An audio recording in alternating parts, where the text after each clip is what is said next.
Hello friends, welcome to the channel.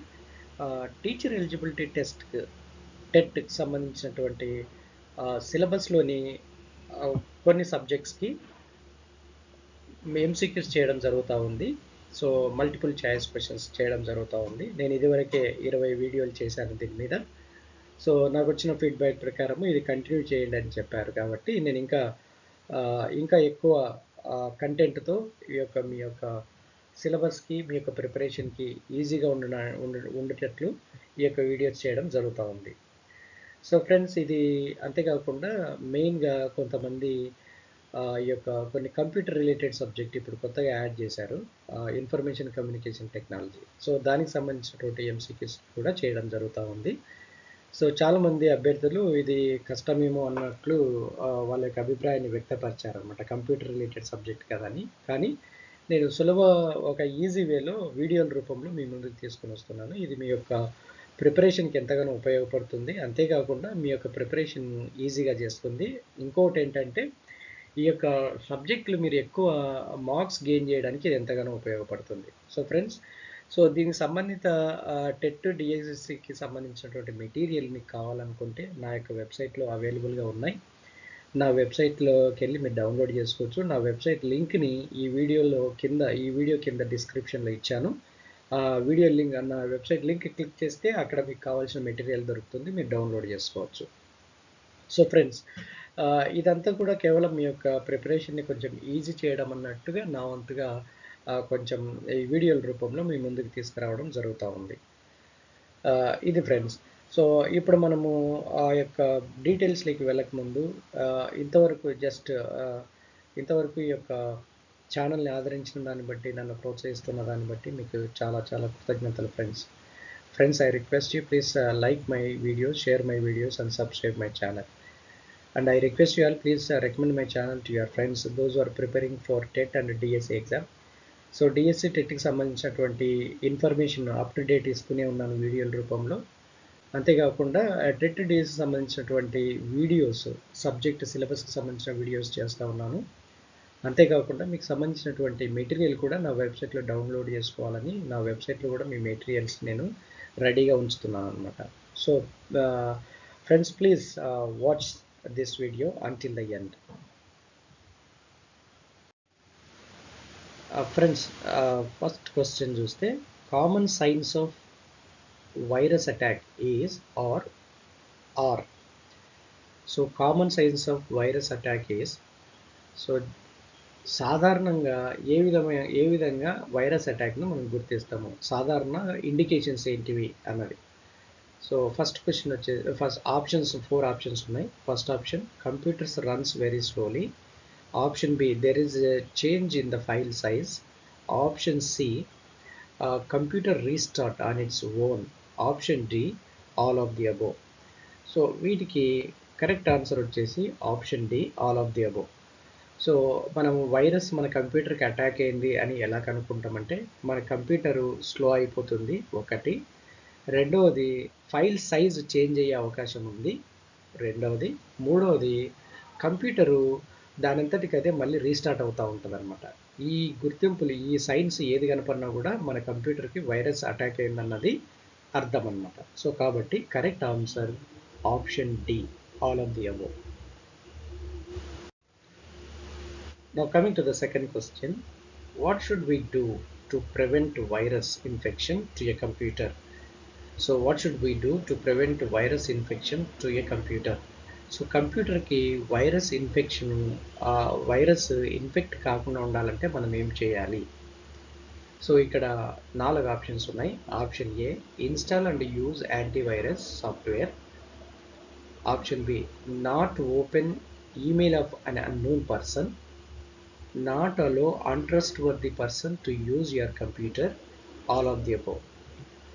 So ఇక్కడ computer virus బారిన పడకుండా ఉండాలంటే మనం ఏం చేయాలి అంటే, ఇక్కడ 4 ఆప్షన్స్ ఇచ్చారు. ఒకటి వచ్చేసి యాంటీవైరస్ సాఫ్ట్వేర్ను ఇన్స్టాల్ చేసుకొని యూజ్ చేయాలి. రెండవది, అన్నోన్ పర్సన్ నుంచి వచ్చే మెయిల్స్ని మనము ఓపెన్ చేయకూడదు.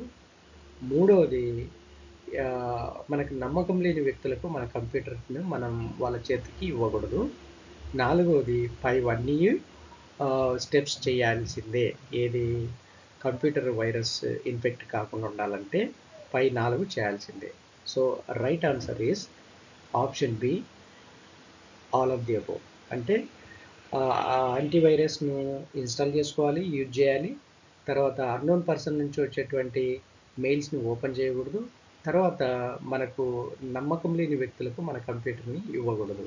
సో ఈ ఈ స్టెప్స్ చేయడం వల్ల మన కంప్యూటర్ను వైరస్ నుండి మనం ప్రొటెక్ట్ చేసుకోవచ్చు. సో కరెక్ట్ ఆన్సర్ వచ్చేసి option D, all of the above. తర్వాత which of the following is an antivirus? Very important bit, అందరు తెలుసుకోవాల్సినటువంటి బిట్ ఇది.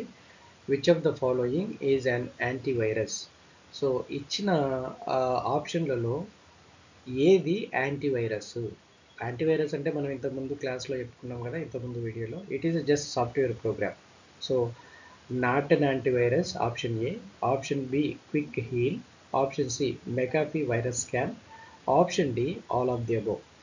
సో వీటిల్లో ఏది యాంటీవైరస్ సాఫ్ట్వేర్? నాట్ అన్ యాంటీవైరసా, క్విక్ హీలా, మెకాఫీ వైరస్ స్కానా, ఆల్ ఆఫ్ ది అబోనా? So right answer is all of the above. అంటే నాట్ అన్ యాంటీవైరస్ అన్నది కూడా ఒక యాంటీవైరస్ సాఫ్ట్వేరే, క్విక్ హీల్ అన్నది కూడా ఒక యాంటీవైరస్ సాఫ్ట్వేరే, మెకాఫీ వైరస్ స్కాన్ అన్నది కూడా ఒక యాంటీవైరస్ సాఫ్ట్వేరే. కాబట్టి కరెక్ట్ ఆన్సర్ వచ్చేసి all of the above. Option D is the all of the above. So ఈ యాంటీవైరస్ ఇప్పుడు ఇక్కడ మీరు చూసే నాట్ అన్ యాంటీవైరస్ కానీ, క్విక్ హీల్ కానీ, మెకాఫీ కానీ, ఇవి ఏవైనా సాఫ్ట్వేర్స్ని మన సిస్టమ్స్లో, మన కంప్యూటర్లో, ల్యాప్టాప్లో ఇన్స్టాల్ చేసుకుంటే మన కంప్యూటర్ కానీ, ల్యాప్టాప్ కానీ వైరస్ ఎఫెక్ట్ పడకుండా, వైరస్ బారిన పడకుండా మన కంప్యూటర్ని మనం కాపాడుకోవచ్చు. నెక్స్ట్ క్వశ్చన్ వస్తే, an antivirus program can be effective when? An antivirus program can be effective when? So antivirus software అన్నది ఎఫెక్టివ్గా ఎప్పుడు వస్తుంది అంటే అది ఎప్పుడు పనిచేస్తుంది? సో ఇక్కడ 4 ఆప్షన్స్ ఇచ్చారు. First option, it always runs in the background, it is regularly updated, it scans full disk periodically, all of the above. అంటే ఫస్ట్ ఆప్షన్, ఇప్పుడు యాంటీవైరస్ ప్రోగ్రాము ఎప్పుడు ఎఫెక్టివ్గా ఉంటుందంటే ఆప్షన్ ఏ వచ్చేసి ఇది ఎప్పుడు బ్యాక్గ్రౌండ్లో నడుస్తూ ఉంటుంది, రన్ అవుతూ ఉంటుంది. రెండవది, ఇది రెగ్యులర్గా అప్డేట్ అవుతూ ఉంటుంది. రెగ్యులర్గా అప్డేట్ అవుతూ ఉన్నప్పుడు, ఇది ఎప్పుడు బ్యాక్గ్రౌండ్లో నడుస్తున్నప్పుడు. తర్వాత ఈ డిస్క్ను పీరియాడికల్గా స్కాన్ చేస్తున్నప్పుడు, ఈ పరిస్థితుల్లో అది ఎఫెక్టివ్గా ఉంటుంది. ఎప్పుడు ఈ సాఫ్ట్వేర్, యాంటీవైరస్ సాఫ్ట్వేరు రన్ అవుతున్నటువంటి టైంలో, తర్వాత అది రెగ్యులర్గా అప్డేట్ అవుతున్నప్పుడు, తర్వాత ఫుల్ డిస్క్ పీరియాడికల్గా స్కాన్ చేస్తున్నప్పుడు, ఈ పరిస్థితుల్లో ఎఫెక్టివ్గా ఉంటుంది. లేకుంటే ఆప్షన్ డి వచ్చేసి ఆల్ ఆఫ్ ది అబోవ్, అన్ని పరిస్థితులలోన. సో ఆప్షన్ ఏది కరెక్ట్ ఆన్సర్ అంటే option D is the correct answer. అంటే యాంటీవైరస్ సాఫ్ట్వేర్ అన్నది బ్యాక్గ్రౌండ్లో నడుస్తూ ఉంటుంది, ఎప్పటికీ నడుస్తూ ఉంటుంది, రెగ్యులర్గా అప్డేట్ అవుతుండాలి. తర్వాత డిస్క్ను పీరియాడికల్గా స్కాన్ చేస్తుండాలి. ఇటువంటి పరిస్థితులు అన్నింటిలో కూడా ఈ యాంటీవైరస్ సాఫ్ట్వేర్ అన్నది మన కంప్యూటర్ సిస్టంలో ఎఫెక్టివ్గా ఉంటుంది. సో కాబట్టి కరెక్ట్ ఆన్సర్ వచ్చేసి option D. Option D is the right answer. So ఇది ఫ్రెండ్స్, మనం ఈరోజు ఈ వీడియోలో చూసుకున్నది వైరస్ గురించినటువంటి లక్షణాల గురించి చూసాం. నెక్స్ట్ వీడియోలో ఇంకొక టాపిక్తో నేను ఇంకొక వీడియో చేస్తాను. Keep watching for latest updates and make your preparation for TET and DS to be simple. I wish you all the best. Thank you so much.